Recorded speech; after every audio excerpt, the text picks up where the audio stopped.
歡迎光臨欣澳站，以下係使用引導徑前往月台及客務中心嘅路線指引。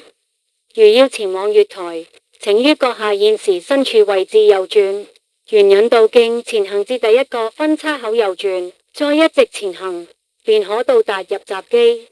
如要前往香港方向之月台，請於入閘後，沿引導徑一直前行，便可到達往香港方向之月台。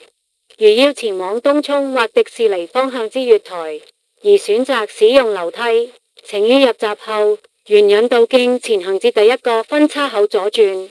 再前行至第三個分叉口左轉，然後沿引導徑一直前行，便可到達通往行人天橋之樓梯。到達行人天橋後，沿引導徑前行至第一個分叉口右轉，然後前行至第二個分叉口右轉，再前行，便可到達通往東涌或迪士尼方向月台之樓梯。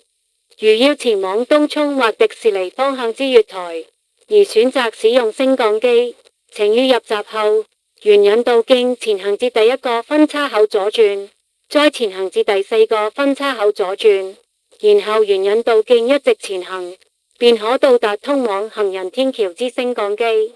到達行人天橋後，沿引導徑前行至第一個分叉口左轉，然後沿引導徑一直前行，便可到達通往東涌或迪士尼方向月台之升降機。如要前往客務中心，請於閣下現時身處位置右轉，